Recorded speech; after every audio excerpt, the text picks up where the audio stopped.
Good evening. Welcome to Beyond the Gatekeepers. I am Bishop Vanessa M. Brown. I'm your host and moderator for this evening. We are very happy to have you here.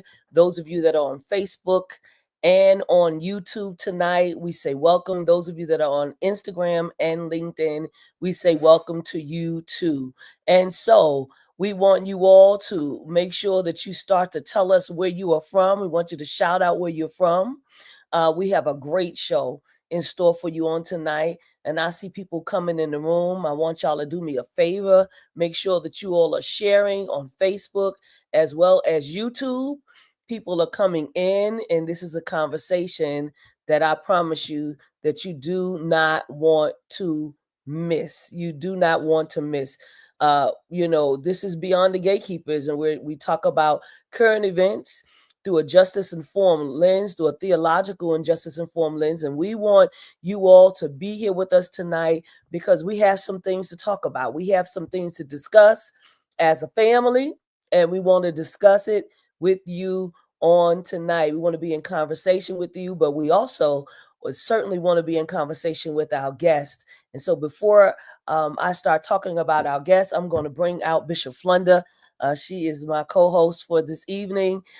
Bishop Yvette Adrian Flunder is the presiding prelate of the Fellowship of Affirming Ministries. She is also the senior pastor of City of Refuge United Church of Christ in Oakland, California. Certainly, Bishop Flunder, we are glad to have you here with us tonight. I'm always glad to be with you, Bishop Vanessa. And to all of our family and friends and colleagues that are here this evening to share with us, and one of my favorite theologians will be with us, sharing with us, and every time we get together, I can see and sense the right now, as the old folks used to say, the right now presence of God. I feel so blessed, even in this tumultuous season that we are in. There's something down, the old folks used to sing a song, Bishop Vanessa said, something down inside of me. Yeah. Telling me to go ahead. Telling me to go ahead. I can And hear it it would right have now. to be, it would have to be God in Yes. this time. I find myself encouraged right in the places where you would think that I and we could be terribly discouraged. Certainly. Because our eyes have already seen the coming of the Lord. We've already been through enough to know that when God is on your side, yes, there is absolutely nothing that exists that can hinder you from being blessed. So I encourage you to hear it tonight, to hear it from one of the greatest theologians that I know, but she's also a mother. So when I say she's a mother, I mean, like the folks used to say, mother in Zion. Yes. We're talking about somebody that has lived a life that has enabled her to bless the lives of so many of us that have been involved in theological education, but it's theological education and preaching and pastoring with a heart for the community and a heart for those that have been touched and blessed and changed. And I want you to know that we are in for an incredible time together. God bless you. Take heart, listen, write down some stuff and send it to your friends.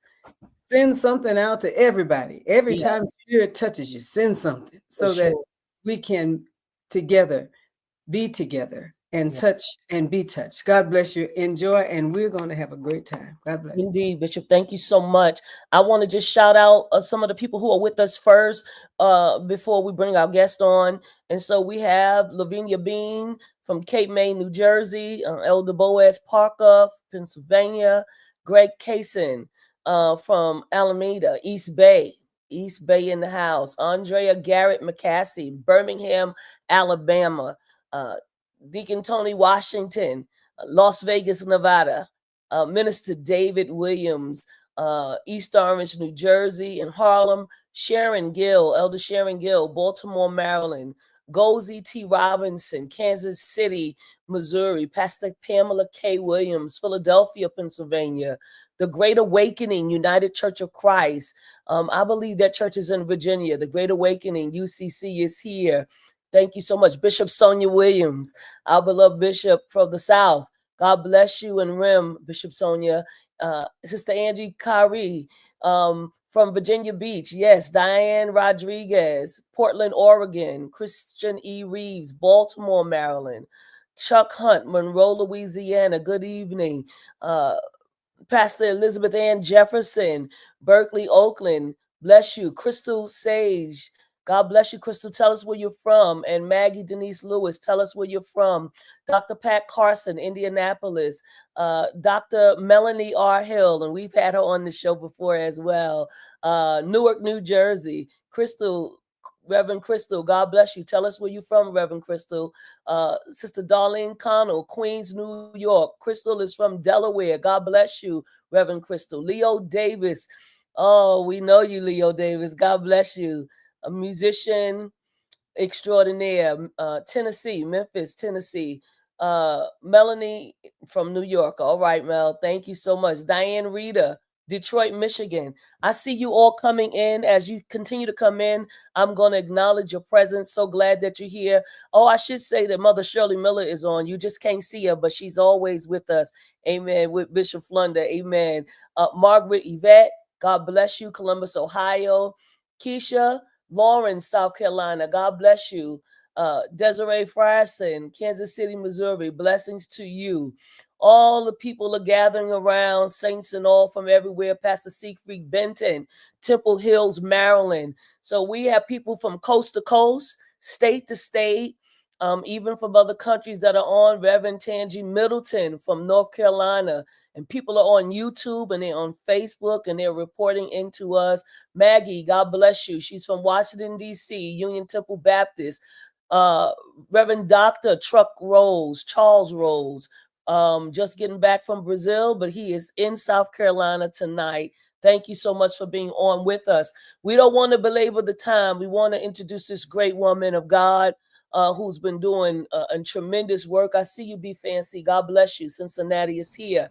Reverend Dr. Renita J. Weems is a biblical scholar, minister, and author, and so much more, right? And she is a friend to us. She is beloved, Thank and you. we are grateful for her presence on Thank tonight. you. Dr. Weems, will you please greet our virtual audience tonight? Well, I'm telling you, I have been looking forward to this conversation for some time. I'm invited to lots of conversations, and many of them I am not able to accommodate. But this is the one that I would do anything to accommodate because I love conversation with thinking people of faith. But certainly in this case, two thinking sisters of faith who have blessed me down through the years. And so I cut my teeth sitting around kitchen tables talking about this and that and that and this here over here and that there over there. And I watched my mother do that, and that's how I learned to be a public thinker, to just be able to kind of think on my feet and to think through some tough issues. So when Beyond the Gatekeepers invite me, when Bishops Vanessa and Bishop Yvette Flunder invite me, I move things around and say yes, because I know I got some good dialogue partners. We are Thank incredibly you. grateful to you tonight. Thank you. Very, very grateful. Really quickly, I see you, Alexis Carter Thomas, Greenwood, South Carolina. The people are everywhere, Dr. Weems. Lyndhurst, Ohio, Carla Joe Howlett. Great. Uh, Beautiful. of course, all in New York. Beautiful. Libby Carter. I just wanted to Yeah. say this. Lexicon, Davis, California. Beautiful. St. Louis, Missouri, Colette Walker, and Cheryl Beautiful. Robinson Moore from O'Fallon, Missouri. We are grateful for all of your presence. We want to get right into it. Dr. Weems, you preached a message in 2017 in Wow. New Orleans, Louisiana, and it was called Where Are the Smiths? My. It is one of the most incredible messages I've heard, and I know that people are still yet talking about it, including all of us. From time to time, we are always talking about it. But what I told you earlier was that it becomes more and more prophetic as Hmm. time goes on. And so, where are the Smiths? You evoke imagery of blacksmiths, Hmm. those who shape and forge.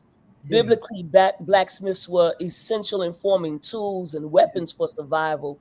How do Yeah. you see this metaphor playing out in today's theological landscape, particularly in Black faith community? Certainly. In the moment that God uses you, you don't know that you are being used beyond that particular moment. You know you have been invited, you prepare for that moment. But there are some sermons, like there are some songs, like there are some poems, like there are some novels, there are some speeches that live beyond you, and you know that it was God coming through you. So whenever I travel and I meet someone from the family who come up and say, I heard you at TFAM in 2017. Oh, I heard that sermon. I am always honored that God used me in that moment. But I know that I have enough good sense at this point, never, ever to take it personally and to consider that it was anything that I did. But I do think, as I think back to that sermon and I think about this moment, and I have to look back and say, oh my God, if there's anything called being prophetic, if there's anything about reading the moment in which we live, and prophecy in the Hebrew Bible, I'm an Old Testament scholar. Prophecy in the Old Testament is not about forthtelling. It's not about telling what's going to happen. So I even at that moment, I was not trying to foretell that this moment would come. We were already in this moment, even in 2017, which is why it resonated so much. We were already on, not only just on the precipice of it, we were already 1 year into the first time of this administration and this president. So, so this notion that somehow or another that this king comes to the throne. And part of his strategy for warfare and to conquer people and to colonize people is to destroy their neighborhoods and destroy their families and exile out the artisans, the craftspeople, the poets, the singers, those with a third eye, those who were the craftspeople. So the smiths, the blacksmiths, the bakers, the farmers. In those days, certainly in those days, would have been the craftspeople, the millers. I mean, those surnames that in the antiquity, in ancient days, were the names of your vocation. You know, the millers, the smiths, yes. The farmers, and all of that. And so that's for those who were not there and who are online with us tonight to know, where are the smiths? It's what happened when those with the third eye, if you will, those who are the artisans, those are the craftspeople, those people who can see, who know a lot when they hear it, those who have gifted spiritual gifts. What happens when even the presidents and kings and empires know that if you want to destroy a nation, you want to destroy people, take out that group of people and cart them off into exile. And that certainly was what happened in the first deportation in about 597 BCE, when Nebuchadnezzar, according to 2 Kings 24,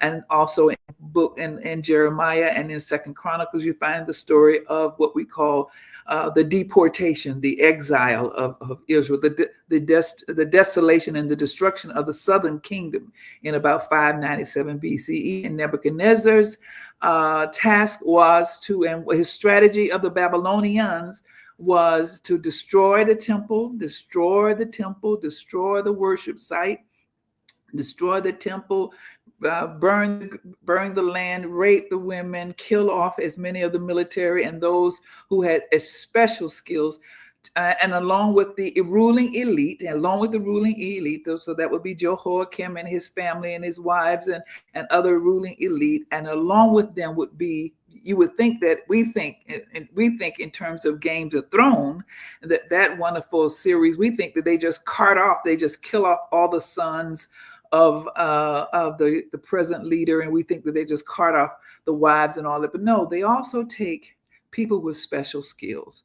They cart them into exile and take them to a foreign land. And that is what the sermon was asking us to kind of think about, the ways in which we have been complicit sometimes in being carted off, in being made estranged from our own land and our own people, those of us with our giftedness and our talents and our genius and our skills, and we get estranged from our own people and our own neighborhoods. And I ask, where are the Smiths? Where are the people who can help rebuild our nation, rebuild this generation, rebuild our families, our churches? Where are they? And so that's what I'm asking. That's why I think that particular sermon continues to live, because it haunts us and asks us the ways in which the rulers of this land have seduced all of us into thinking that it is better to live in Babylon than it is to live in Jerusalem, that it's more comfortable to live with the Babylonians than it is to live with your own people. And so the very skills and gifts that we need are over in another land. And the strategy was to leave the what we call the Amharites, the poorest of the land. So I guess I think the task at that moment, and God was calling all of us to ask ourselves, what skills can I bring back to my homeland, to my people, to my church, to my generation, to help rebuild what the Babylonians have destroyed. And the first thing they do is destroy our hope and destroy our sense of confidence and take away our history. It's this moment that we are living in for all of us. So I could go on and on, but Bishop Vanessa, go right ahead and ask me some more questions, because you see I'm on a roll right now. This is good. I love that, and we have a clip, and so we're going to play a little bit of that clip. Okay. Nebuchadnezzar, and not only Nebuchadnezzar, but Tiglath-Pileser in Assyria, the way that Assyria destroyed Samaria in 722, and the way that Nebuchadnezzar destroyed Judah in 597 and later on in 587. It depended upon their ability to capture certain kinds of people and enslave certain kinds of people, and the ones they love to have and must have. Yes, Jehoiakim was taken in. Yes, because he is the king. And yes, you must take his mother according to the scripture. And yes, you must take his wives. And you must take the royal elite. And you must take all of his royal household, because anyone who is associated with the king and the royalty of the king, you always take them, because they may have a legitimate claim back to the land. But also the scripture says, and that's where the writer of 2 Kings winks to the informed audience. Come on. There was another group as well. Didn't just take Jehoiakim and his wives and his mama and his maidservant and his cook and his valet and his cupbearer. Come on. The governors and the mayors and the state council people didn't just take just those who were barons and billionaires, but he also took the artists. And he also took the Smiths. Oh God, I need you to hear me today. Because the way you want to rape a people, the way you want to rape a land, the way you want to destroy a people, the way you want to decimate a people, the way you want to kill a nation, take away their artists and take away their singers and take away their dancers and take away their drummers and take away their griots and take away their wise women and take away their seers and take away their prophets. Come on! Take away their healers. My. Mm. Pastor Ed said we getting happy all over again. We are, okay? Yes. Take away the healers and the wise women. Take away the singers and the artists and the dancers. Take away the poets. take away what we now call, there's a class of people now we call on the internet, in Instagram, the creatives, the influencers. I mean, that's the language now. The creatives and the influencers and the makers. That group right there who know how to take nothing and make something out of it, take them away and cart them into exile and let them become a part of the economy of the elite. And they'll never want to come back home and make biscuits. They'll never want to come back home and braid grandmama's hair. They'll never want to come back home and take care of the neighborhood. So yes, that sermon still resonates. Where are the artists, and where are the artisans, and where are the craftspeople, and where are the creatives and the influencers at this moment in time? Bishop Flunder, I'm gonna bring you in after this question. I want to ask you, Dr. Weems, we are witnessing a moment of deep political and moral crisis. From attacks on voting rights to the rise of Christian nationalism. We see it. Federal workers losing their job, 80,000 people to be laid off from the Veterans Administration was announced today. How do you see the role of the Smiths in confronting these injustices? Are today's faith leaders doing enough to forge a new path? Bishop, yes. Now listen, I will not say no. I must say yes. What I think at least part of this is what I am constantly, this is the word that I use to encourage myself. And it certainly is the word that I use to encourage those around me. I pay attention. In addition to the data, in addition to what you have just announced, I'm also looking for where is the resistance? Who are those involved in doing the resistant work? And they are not the ones that are on the front page of New York Times or the LA Times. That's not what we're going to necessarily hear on MSNBC or CNN, and God knows not on Fox. And so it makes the rest of us cower in a corner and say, well, what are we doing? What are preachers doing? And there are those who are in the street. There's there are insurgents all over. They may not be catching the headline news, but you better believe that there are ministers, there are preachers, there are organizations. There's the NAACP Legal Defense Fund. You better know that the Southern Law Center, Poverty Center. You better know ACLU. We got to know there are some organizations that we need to be giving money to. There is Stacey Abrams' group in Georgia that is still fighting. There is Planned Parenthood that is still on the front line. And so we can forget that just because they are not on the headline news. There is Eric Holder and his group, the former Attorney General for the United States under Obama.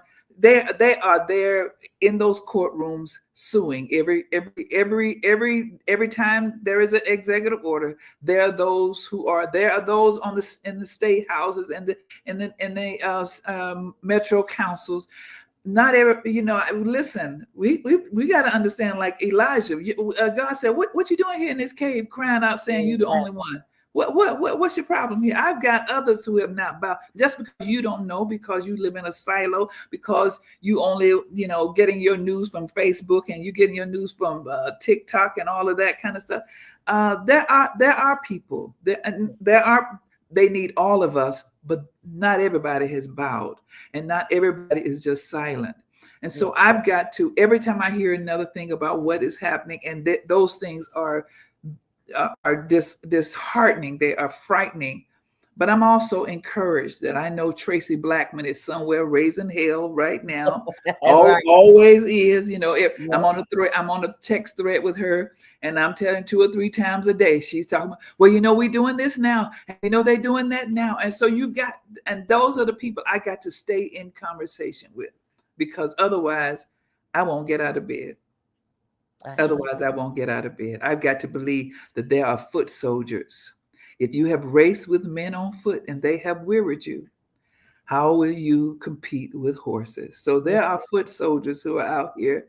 They may not be running as fast as this man's horses, and they may look very small compared to them.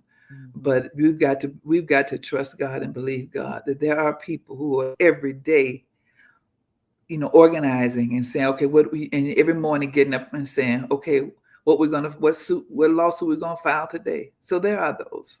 Is my Thank point. you. Mm-hmm. Thank you. Listen, everyone, we are listening to Dr. Renita J. Weems. We are talking about We Are the Smiths, and we're talking about our current political crisis right now. We want you to continue to share on Facebook and YouTube and let folks know that we are on. Bishop Flundell, I'm going to let you weigh in right now.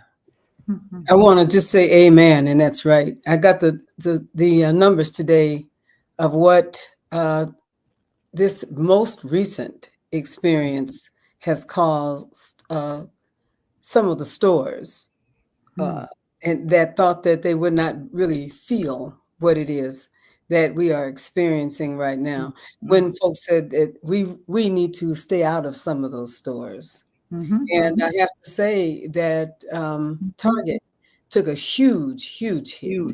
Yes. Huge hit. I mean, way up in the millions of dollars, Bishop Vanessa, in one day. In one day. It was amazing. Amazing. And the intention is to continue. Yes. And to continue. I can loan you a couple of potatoes, and you can loan me a couple of carrots, and we can make it with a lot of what we have. We don't have to keep going. And it is also happening in a number of organizations that are losing their memberships. Yes. People are not wanting to be involved and engaged in carrying on and paying for memberships. Yes. And as that continues to happen, what ends up happening is their dollar goes weaker and weaker and weaker and weaker by the day. Yes. And the other thing that I think about is that this whole idea of attacking music and arts. The concern that I have, like what is happening with the Kennedy Center and others, the intent, the ways in which people who are involved in news to think that if you remove them, that they won't be heard anymore in some way. They're finding other venues, and sometimes to the blessing that is associated with that, they are getting more. They're getting more opportunities to be heard. Yes. Than they were getting before. Yes. They were getting it before, but now they've become queens and kings of opportunity. And thank God for the internet, because I know that what they're thinking about now is trying to kill the internet, Bishop Vanessa, because the internet is talking way too much about the victories that Dr. Weems is talking about right now. They're saying too much, not in the typical news folks, because they've got a ring around their neck. They're trying in many ways to continue doing what it is that they want to do and get fed. If Fox being one, but then there's a little bit going on in several other places. Yeah. Why? They want to keep their business being business, but there's an enormous amount of chatter. Yes. In places that cannot be destroyed. Yes. And people are telling the truth. The statistics indicate that where the people were earlier, they are not in that same place. No. Numerically or statistically, it's taking a flip since it now has come to their house. Yes. And one of the things that I'm leaning on a whole lot, Dr. Weems, I am saying to people, listen, I've made some terrible mistakes in my life. I've done some things that I regret.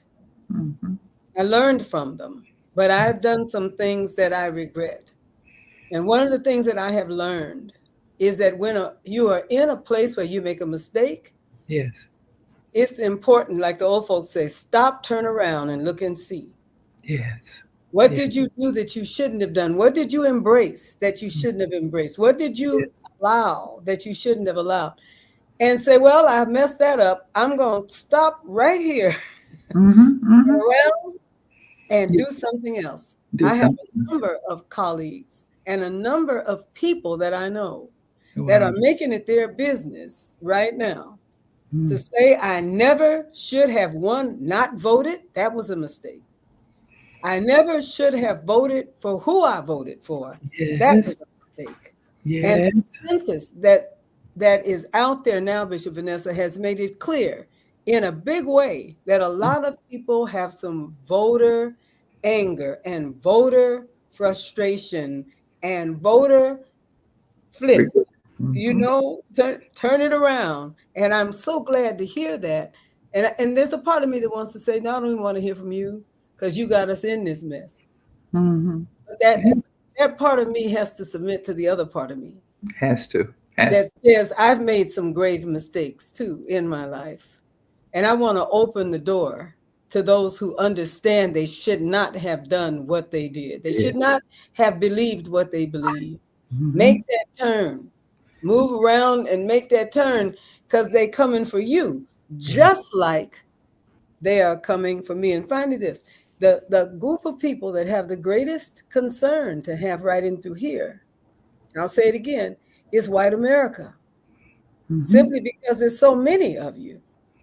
There's so many folks. Numerically, when these things really hit, they are hitting the jobs primarily of white farmers, of white people that are involved in organizations that have historically helped and took care of people who are sick, people who are ready for retirement, people who need a house, people who need their water to be clean.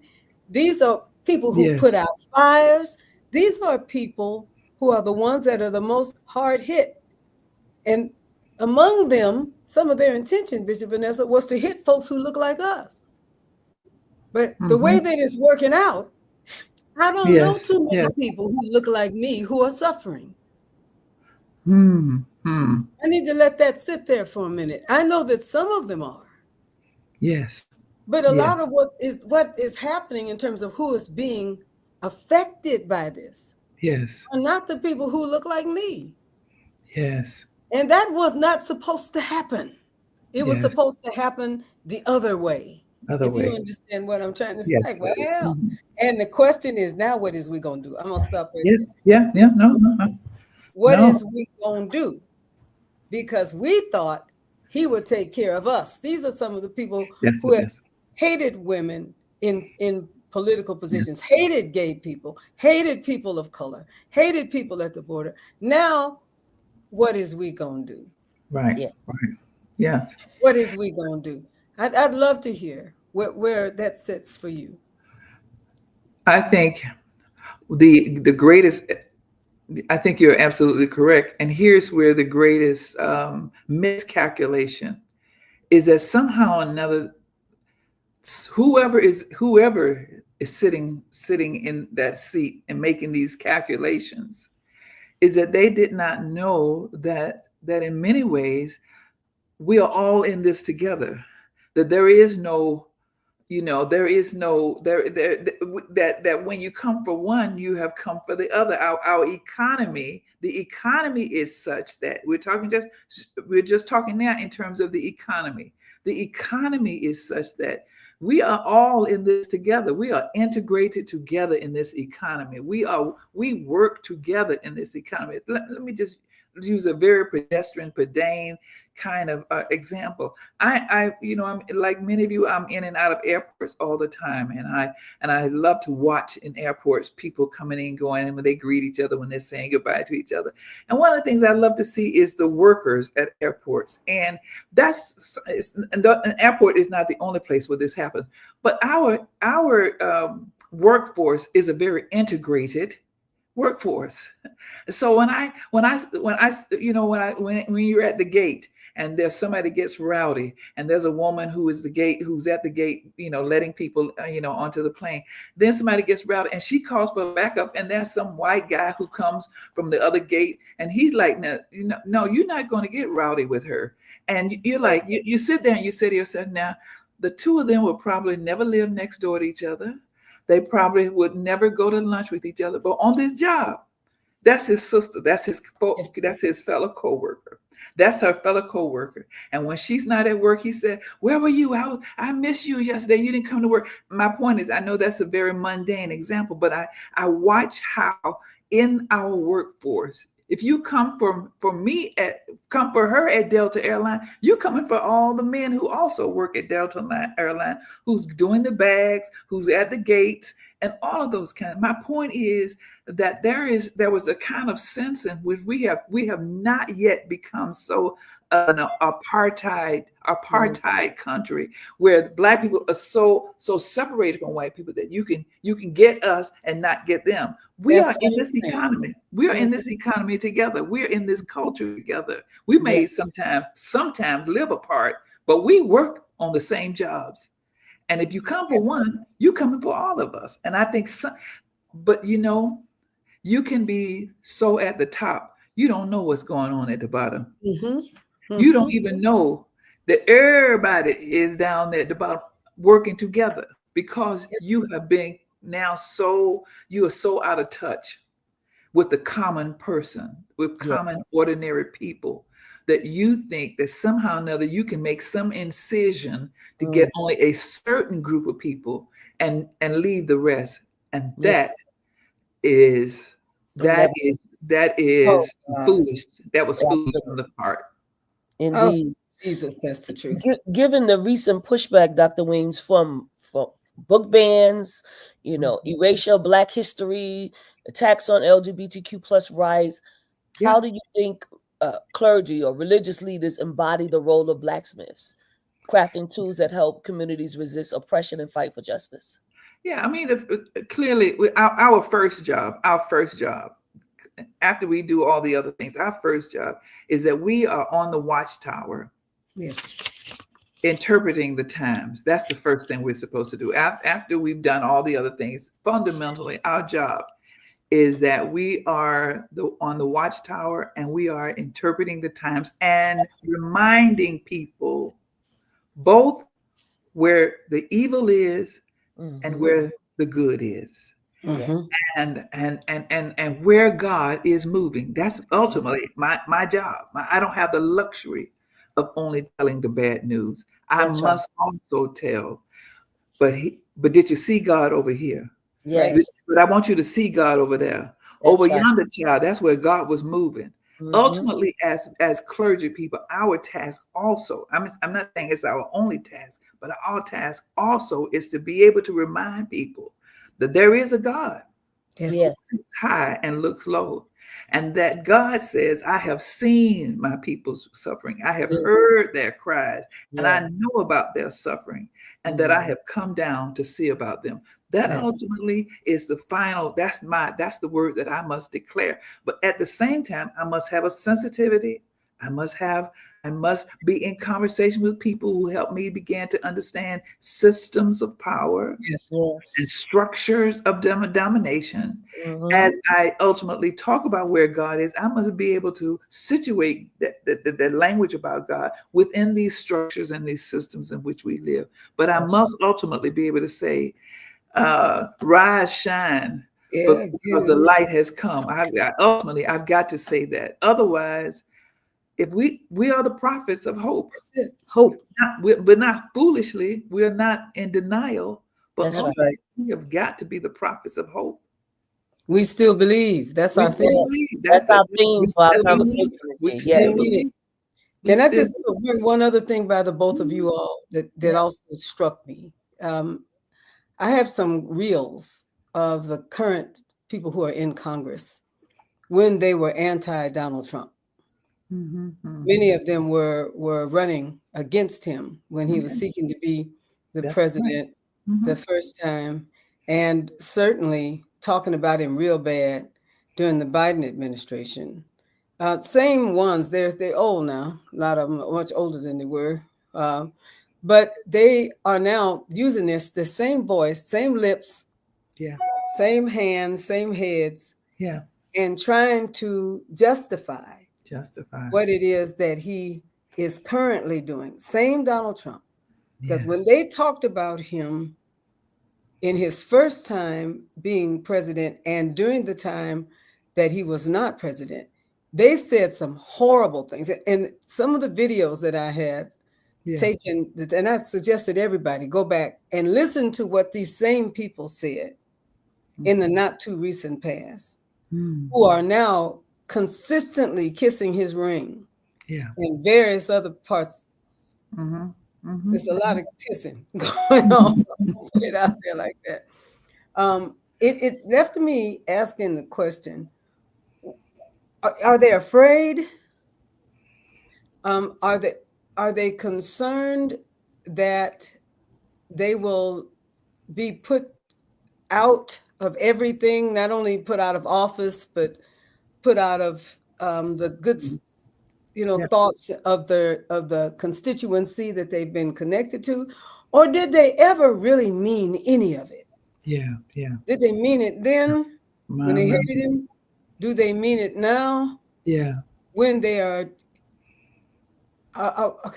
hating other people who are finding him problematic? Do they think they're going to get something from Bezos or Elon? Yeah. Or have they already gotten something from Elon? Yeah. Yeah. I'm trying to figure out how their same lips could say what they're saying now compared to what they said before.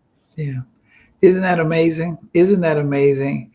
Maybe it is true. I don't know that everybody has a price. Maybe that's what the Godfather said. Everybody got a price. And maybe it is because they have been bought and purchased. Maybe it is because they are frightened and afraid of losing what they have, accumulated. Maybe it is because someone has something on them. Whatever it is that makes people know that what you said is online. I mean, that we can demonstrate that you said this. You said this just a few years ago, and now here you are doing this. It's mind-boggling. You're like, are these words really coming out of his or her mouth? Are they really that bought into this? And I think we are still astounded by evil. We are still shocked. You're right. We are still shocked. We like to think that we're not, but the truth of the matter is, and maybe I need to ask God, don't ever let me not be shocked. Maybe I don't ever need to come to a place where it doesn't shock me anymore. But I'm still shocked at at betrayal. Yes. I'm still stunned at double-mindedness. And I'll be the first to admit now, it costs to take a stand. It costs to try to be honest to your principles. So I do understand. I mean, I don't know. I like to believe that I can't be bought. But I do have to say sometimes, my God in heaven, how do you let those words come out of your mouth? Or, my God in heaven, how can you kiss his ring? And you're just almost like, who was it? Caesar, Judas said, "Et tu, Brutus," and you too, Brutus, you too would stab us like this. So we are, but that comes a point where you can't stay there and stay shocked. And when your enemy is coming at you, you can't stay shocked all day long. You're going to have to get moving. You get to run. You get to fight back. But there is this moment when you're like, what? Right. And I think that's that for many of us, we're just two and a half months in, and we're just stunned at the pace of this dismantling. Yes. At the pace of the chaos, at the vitriol coming from these people, at the scale at which they are doing this. We are, and part of the strategy, and I get back to the sermon, there is a strategy here. This is not happenstance. This is not, there is a playbook. Absolutely. There is a playbook. And part of the playbook is to stun the people. Yeah, It's 200 days of thunder. Yes. That's what it's called. 200 days of thunder. That 200, that's right. That's it. That's 200 days, and just stun them, keep them in chaos, keep them just can't be, just off balance, and every day, knock them with something else. 200 days of thunder. It is designed, to keep us in chaos and confusion and frightened to death. And the courts know that. Yes. Which is another piece of it. Yeah. And much of what he attempted to do in this chaos, they have put on hold again, and they put it on hold, and then they put it on hold, because there's a part of us that feels like, oh, he can't do that. That's against the law. He can't do that. That's against the law. But he still get up in the morning every day and write another. Every day he's getting up because that's his job. Steve Bannon said it is his job for the first 200 days to give us 200 days of thunder. And they don't care if it don't work. That's what they say. They don't care if it doesn't work. We just have to be terrified.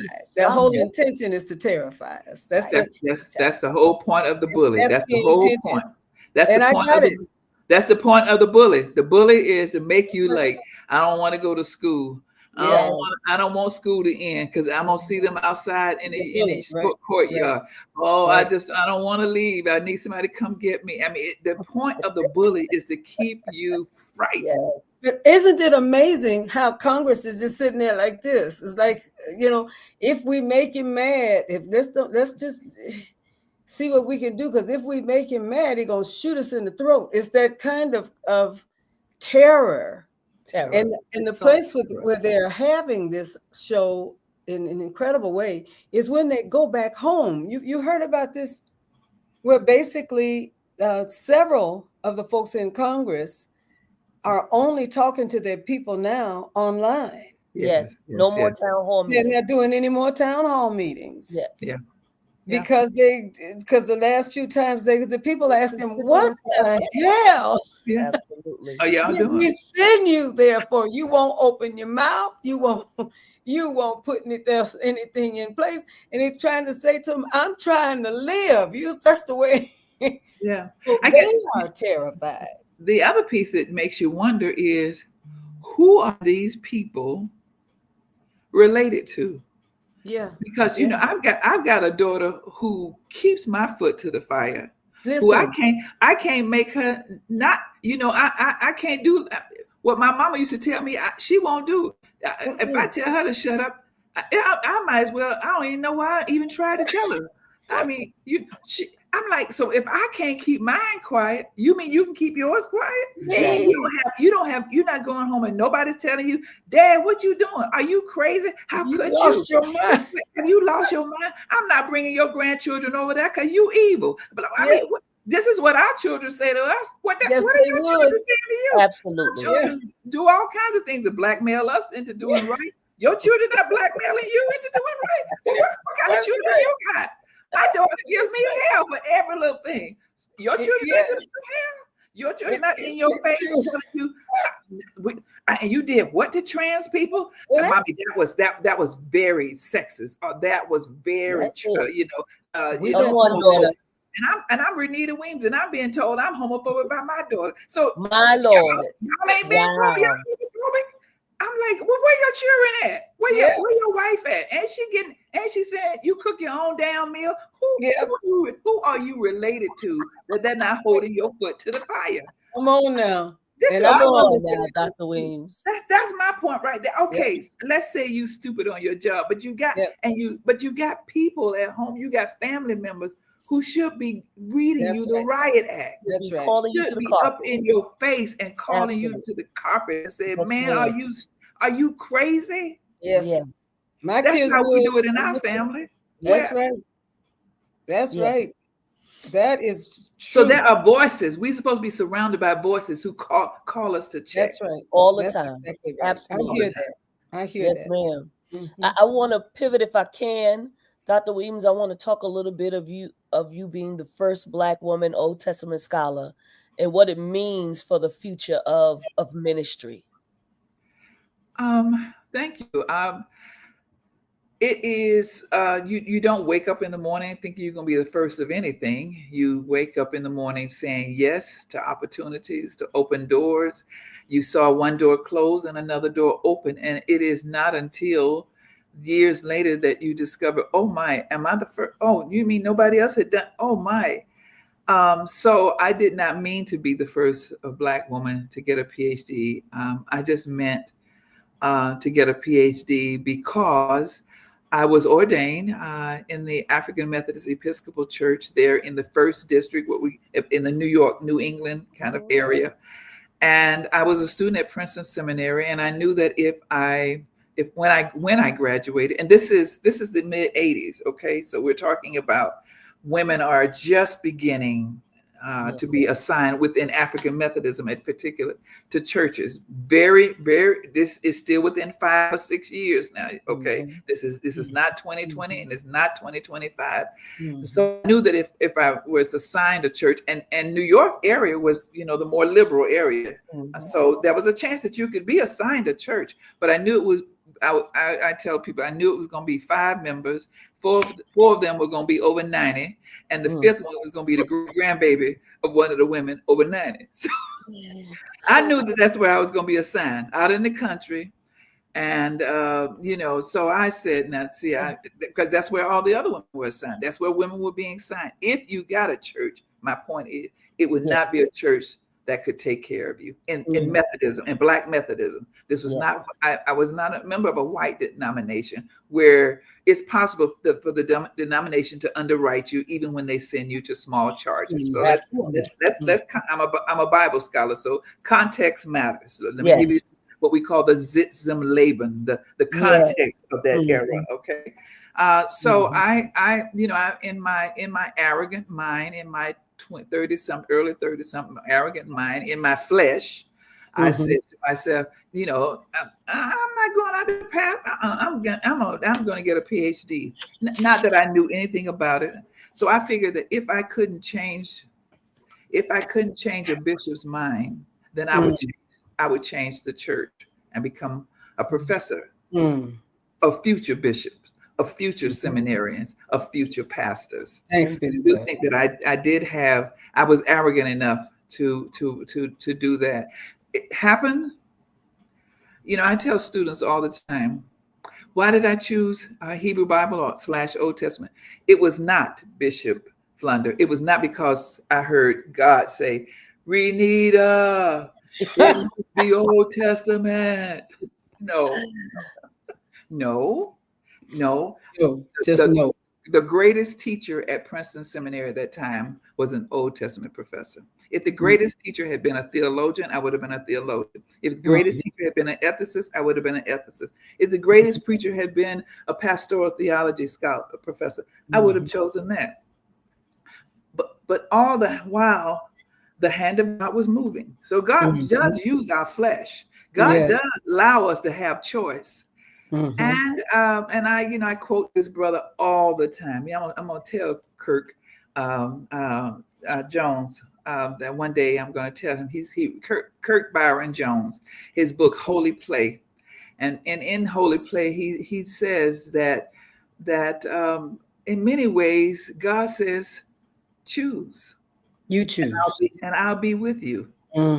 But I've been raised in a Protestant tradition that believes that there is this kind of one decision that you must make, and if you don't get that one decision right, then your whole world will crumble. Then you will have lost your vocation. But you must listen for this one choice that God gives you, and that is not. I do not believe that. I believe that God gave me a good mind. I believe that God gave me a great mind. God gave me some great opportunities. And at a particular moment in history, I was in conversation with and surrounded by a small group of women who were entering ministry. And a number of things came together at that time that where ministry made sense for me. Yes, I talked about it as a calling. Yes, I believe that it was a calling. But I also know that God gave me some choices. And I believe that I could have been a great lawyer. As much as I've been a clergy woman. And I believe that God still will have used me. Yeah. So God called me to be used. Yes. But I believe that God gave me some choices. I like that. Because I say that I know how that can be unorthodox in terms of Protestant notion of vocation and calling and this one thing, But I say that because you meet so many people who feel like, if Dr. Williams, if I don't get it right, I mean, I just, do you believe that God is, baby, listen, there are no mistakes when it comes to this. God will use what you thought was a mistake, what you thought was you were wasting time, what you thought was the wrong job, can open the door to the right job, can open the door to other opportunities. There is no, I'm telling undergraduates, major in whatever you want to major in, baby, because at 40, you're not going to want to do it no more anyway, because, honey, it doesn't matter. Should I major in this? Honey, let me tell you, by the time you're 40, I've seen people who were surgeons. By the time they're 42, they don't want to be a surgeon no more. I've seen poets who tired of doing poetry. I've seen preachers who don't want to preach no more at 44. Girl, listen, just listen. God will be with you. Choose. I believe God says, choose. I like that. And I'll be with you in whatever word. Because when you're called, Bishop Vanessa, when you are called to be a teacher, see, I've got all these titles with being professor and a clergywoman, but I've come from a generation when you just wanted to be a colored school teacher. And you went and got a PhD, and now they call you a professor. But the truth of the matter is, I stood in the bedroom talking to my dolls because I wanted to be a teacher. And I just so happened now to be a professor, but still that little girl who wanted to be a teacher and wanted to every morning use Jergens lotion in front of the classroom, because that's what colored school teachers in the South did. They came in with and lotion. they pull out that Jergens lotion, and then they'll tell you to come on up here because your legs is greasy, and they put a little lotion on you and comb your hair. That's basically what I'm still doing as a professor. You are giving those women's role models. And I know that, and God was with me. I believe that. Yeah. I like the idea of God calling us friend. We talk about this a lot, Bishop Vanessa and I. I said that there's something enormously powerful that God called and calls us friend, like Jesus called his disciples friend. And God said this to Moses, and I'm a friend of God, which suggests that I can make some decisions. Yes, I can make some decisions. Yeah, it's not a girdle. That's right. I can have an opinion, and I can say that I don't understand. I can't do that, God. I can do this, but I can't do and that God is not going to throw me in the trash heap. God is going to help me to do the thing that I am passionate about. And if I fail, pick me up and help me to do something else, because I'm a friend of God. I'm a friend of God. Calls me friend. That's very important. Yes. And I think it's important that the three of us on here tonight are women. Yes. I feel very strongly about that. I feel very strongly about that. I cut my teeth, and unapologetically. I came up right at the. I was too, as I mentioned to somebody the other day, I'm too young to have been a part of the student movement, the civil rights movement. I was too young for that. But I was very much shaped by it. I saw it on television. I'm in Atlanta, Georgia. So I saw the sisters with the big afro. I saw Black Panthers. I saw Hugh and Newton. I heard Stokely Carmichael. So I am 9, 10, 11, 12, 13, 14. So I'm not old enough to run away to go down to Montgomery to help everybody down to Selma to vote. But I'm young enough to be a part of something that's going on here in Atlanta, Georgia. And there's a man called Martin Luther King. And over there on Auburn Avenue, something is going on with Black people. Okay, so I'm there.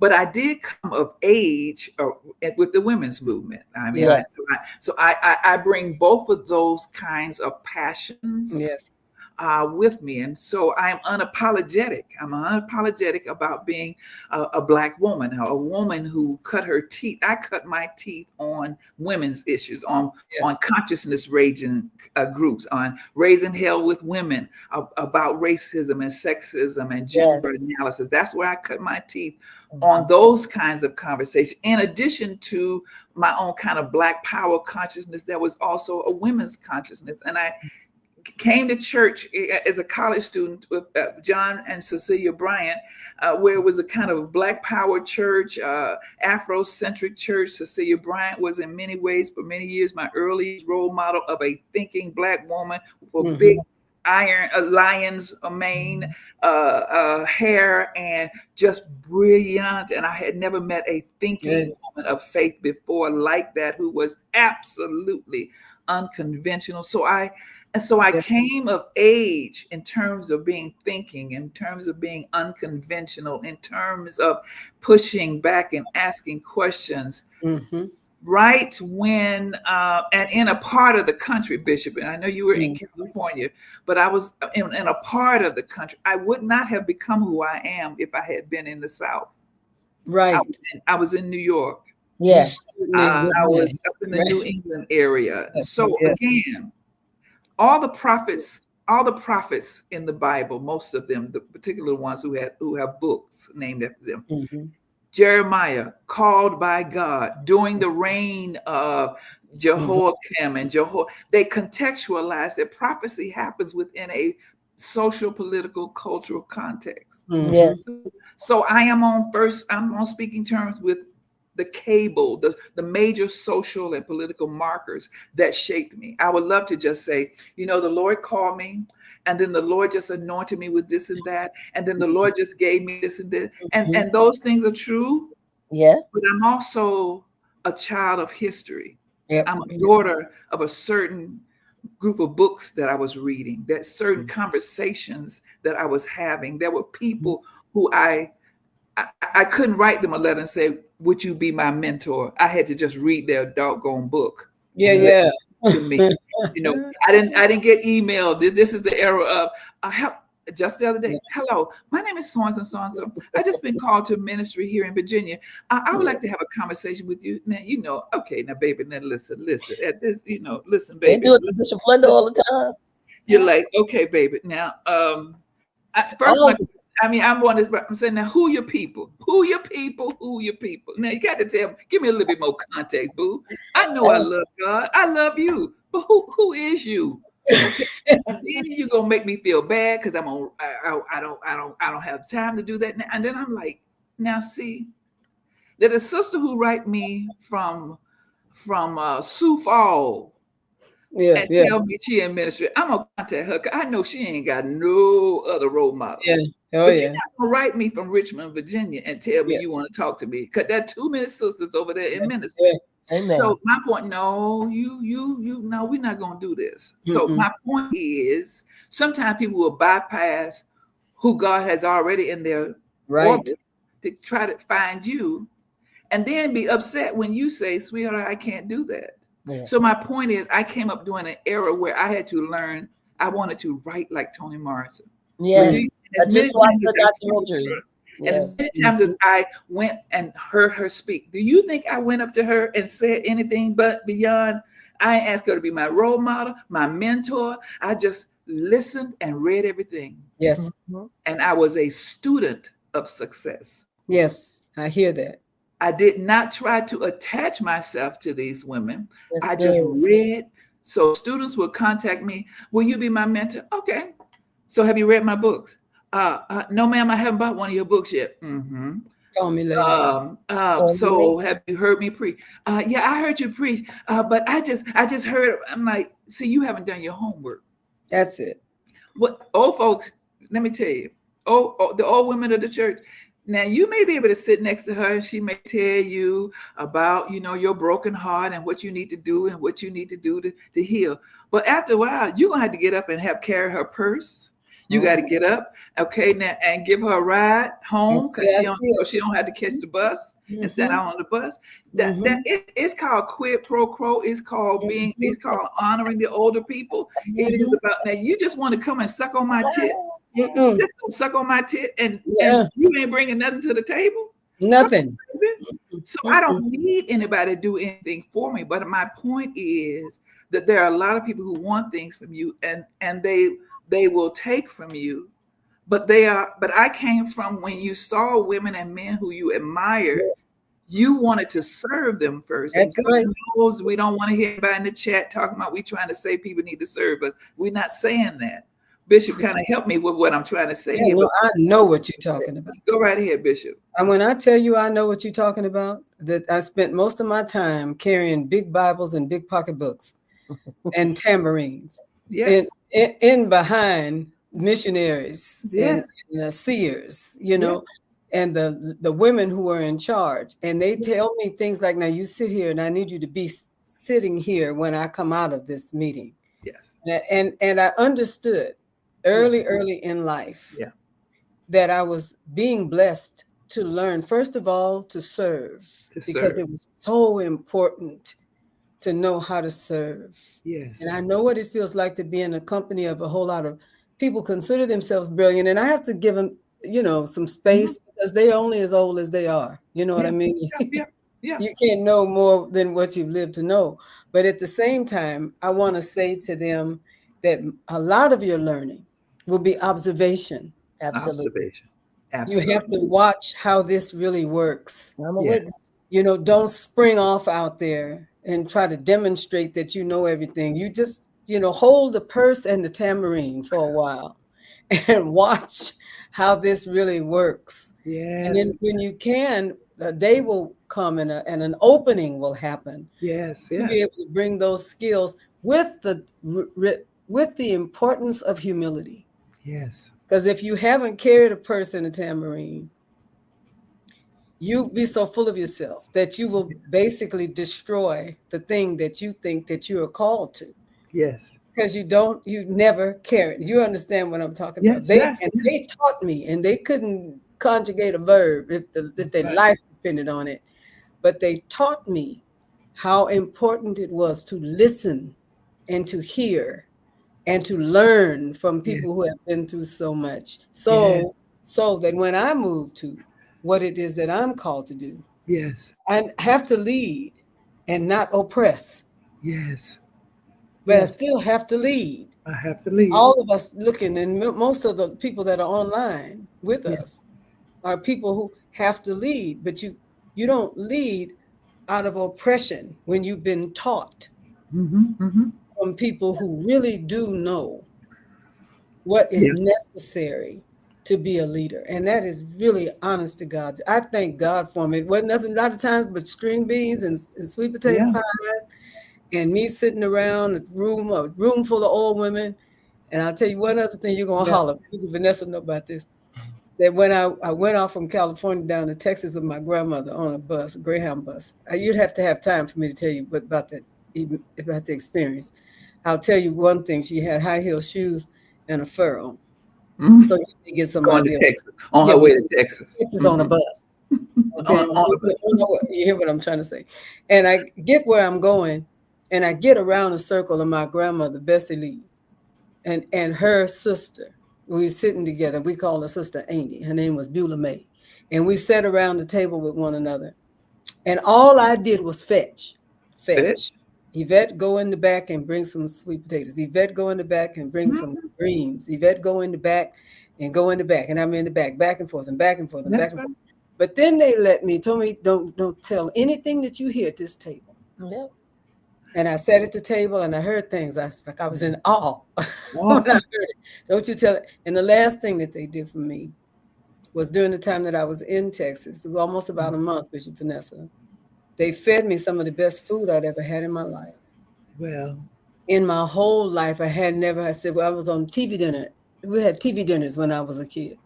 They gave me the best food I ever had in my life. And I gained some weight. I gained about 10 pounds, Bishop Vanessa, while I was there. None of the stuff that I brought was fitting.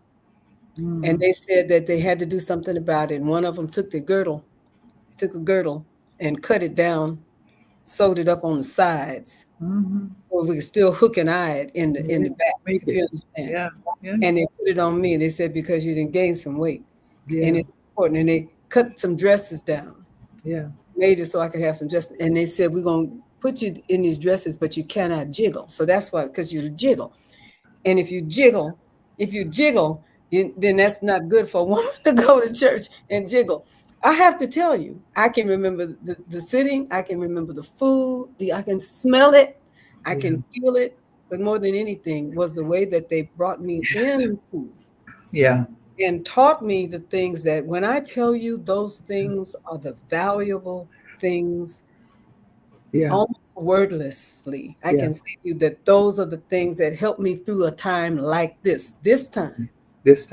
When I say we still believe, Yeah. it is because we've been through many dangers, Yes. toils, and snares. This is just the current The current danger, one. This is the toils, current one. and snares. Yeah. And what I have to do, Bishop Vanessa, is tie up my corset. Mhm. Yeah. Come on, hear me now. And my Yeah. dress that they fixed and put some things on the side so I could still get in it. Yeah. Absolutely. Absolutely. And go on into the fray My just Savior. like they My did. My They had Savior. so much less than we have. Yes. Absolutely. But they got around that table, made some decisions like we are around Yeah. this table tonight, Right. Yeah. and Yeah. go right on back into the fray. Yeah. If God be for us, who can? That's the real question.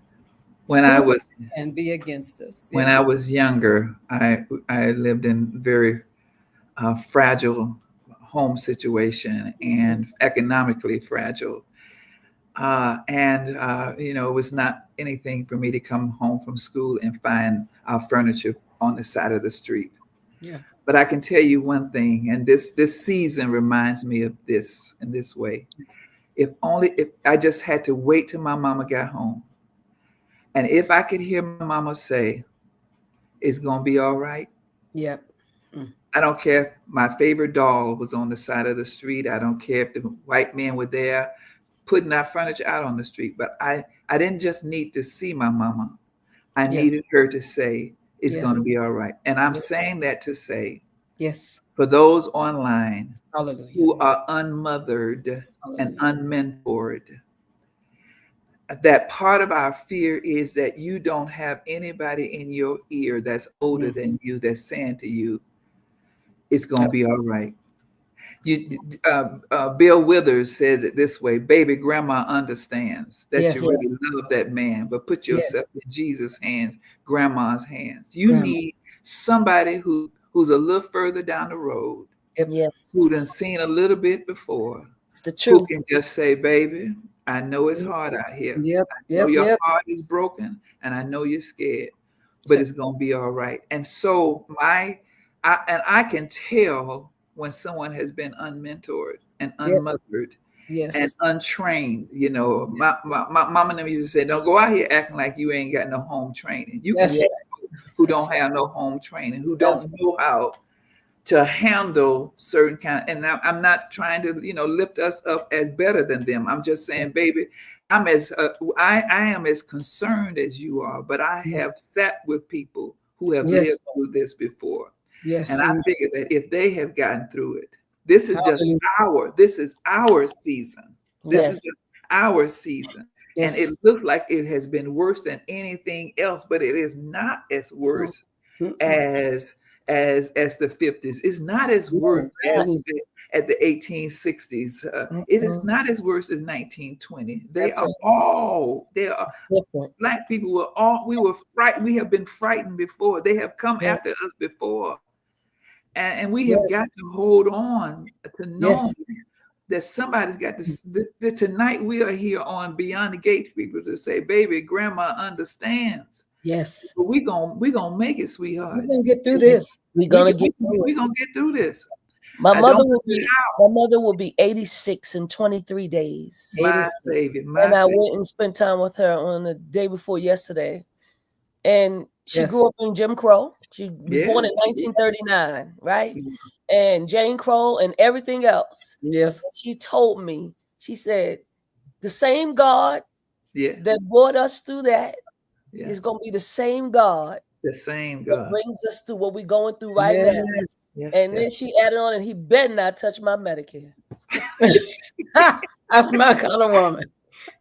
better not. But listen, I said the same thing, baby. Y'all, listen, I'm a little too old. Listen, I support Black Lives Matter. I'm gonna give to Black Lives Matter. I'm gonna support her.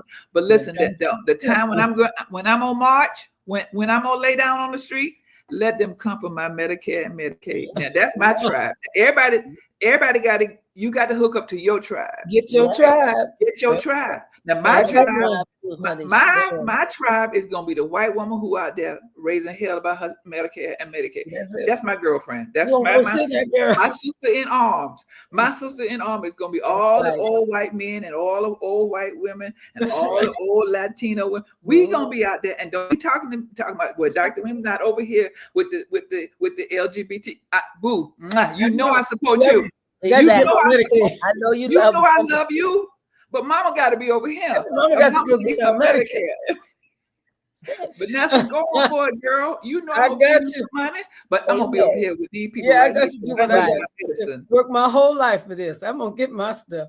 It's right. And I'm gonna say to my soul, yes, take courage. Take courage. Yes.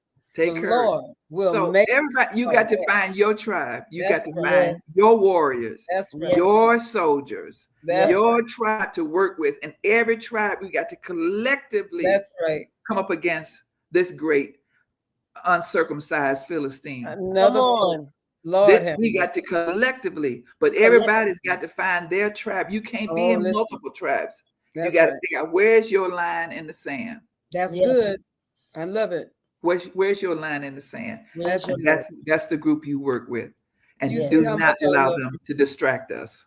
Y'all see why I love this woman, don't you? Oh yes. That she when I tell you, I love being here. Deal. She's a real deal. Thank you. This is what it's going to take. We will win. Yes, we will win. Some way, somehow, we're going to make a way. We will win. We will win. Hallelujah. Hallelujah. There was what was a singer that said, "Ain't no devil in hell, and no can destroy the Jesus in me." Yes. No devil in hell. We've got to believe that. We got to hold on to. No devil in hell. Hold to God's unchanging hand. That's it. Build your hopes on things eternal. Yes. Hold to God's unchanging hand. Listen. That's it. Be Life encouraged, baby. Yes, indeed. Be encouraged, baby. I love it. Thank you so much. Thanks be to God.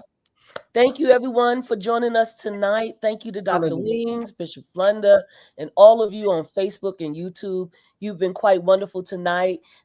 We see Dr. Pamela Lacey here. God bless you. Listen, can I give her a shout out? Yes, please. Can we give her a shout out? Because you remember in 2017, I preached that passage that night. Yes, and Lacey came back the next morning and wrecked us with Habakkuk and Jehoiakim. And what did you say? Presenting problem. That's it. What you say, Bishop Vanessa? The content was at TFAM that year. Yes. Yeah. We may have preached those same sermons elsewhere, but the oil was with the family that year. Yes.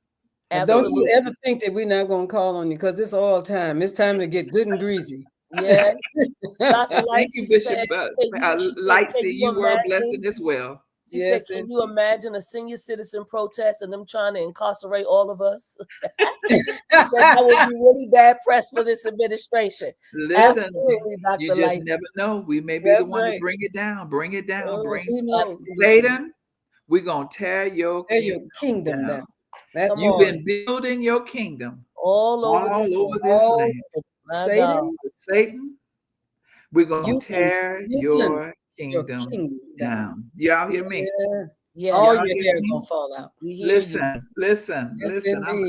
Yes, Listen, I want to close with this one passage of scripture that I posted for myself. Please. And I hadn't seen this passage in a long time, but you got to be real Pentecostal to know this one right here. Yes.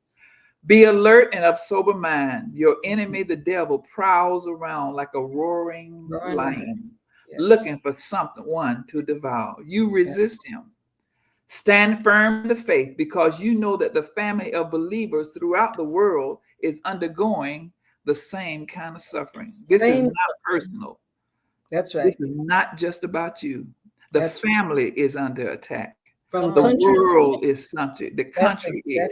But this is a lion. That's right. The lion is roaring. That's right. Prowling, looking. That's right. For whom to devour. Yes. Listen, but this is not about you. This is a war between good and evil, between God and the ungod. That's right. And we wrestle not against flesh and blood. Take it away, Bishop. Come on and tell us, Bishop. It's the last thing that Bishop Pearson said to me. My Savior. He said to us when he was joining us on the gatekeepers, just like you are tonight. He said, it's going to get worse. Mm. And it's going to get worse. Mm. But he would say to all of us, don't give up. There's give a reason. There is a cause. Essentially, evil has to be able to come out of the closet and show itself. Show itself. And the only way that evil will do that Yeah. is if it thinks it's winning. Yes. Yeah. And he was so spot on. He said, it's going to get worse. And I said, it can't get worse. And then he died. And then he died. He left us with that message My on Savior. this same opportunity, same thing as we are, the three of us here tonight. Mm-hmm. It's going to get worse. And he was prophetically right on time. Yes. And it has gotten, and your point is so well taken. Did you hear this preacher, this mother, this in Zion? Mm-hmm. Did you hear her say that it's happening all over the world? All over the world, baby. It is in the sky. Yes. In terms of what is happening, it is going from country to country, Yes. place to place, Yeah. situation to situation, family to family. This is that was spoken of by the prophets. But at the end of the day, Mm-hmm. God wins. My mother used to say, and the devil gets nothing. Nothing. That's what my mother said. God wins. God wins. And the devil gets nothing. Yes. I hear it. And I've heard it. We've heard the witness tonight. I hope you all are hearing it in your spirit. In your spirits. I hope that you're hearing it, that you're reaching above the turmoil. Yes. And seeing, my eyes have seen the glory of the coming of the Lord. And I'm not talking about death. I'm talking about here. Yes. In this time, in this realm, God has an intention for all of this. Don't let go of your faith. Don't let it go. Don't Trust. Come on. Trust. God has done Trust. enough to earn our trust. Yes. God has done enough to earn Listen. our trust. God bless you all. Well, if heaven never was promised to me, Come on, hear me. either God's promise to live eternally, Come on, preacher. it's been worth worth. just having the Lord in my life. My. Yeah, It's living in worth a world of darkness. of darkness. It showed me. He showed me the light. I'm telling Yes, you, it's still worth. It still pays to serve God. Oh, it Indeed. still works. It's still real. pays. It's real. It's Hallelujah. real. It's worth. It's worth. It's worth holding on. Glory to It's worth God. Holding It's on. worth it. God bless you tonight. God bless too. you. Listen, God we bless. want to invite you all to support us. Those of you that are Yeah. on IG, YouTube, Facebook, we're going to be in Atlanta. Yes. And Pastor Sue is going to put that up for us so we can see it. Bishop Fleming can announce it. I'm so looking forward to all of you who are with us, are part of the Gatekeepers family. I want you to meet in so many ways some other of your colleagues that perhaps you have not seen as a part of Gatekeepers, but they are, many of them, coming to be a part of what it is that we are gathering to do. And from across the water, several of our folks from Ghana and Kenya and Rwanda and South Africa, we are going to be there together, trusting God together, believing God together, and rejoicing because we still believe. We still dance, we still protest, we still love, and thanks be to God, we still believe. Yes. God bless you. Make your reservations, do the early bird so you don't have to pay as much. And God's going to make a way. If you don't see the money now, you'll see it in time to register. In time. God is going to make a way. God is going to make a way. We're going to the Hilton Atlanta in Atlanta, Georgia. Come, let us be together, believing in the God that we know. We still believe. God bless you. Thank you all so very, very much. We appreciate you. We love you, and we look forward to seeing you next week. Yes. Blessing. Good night.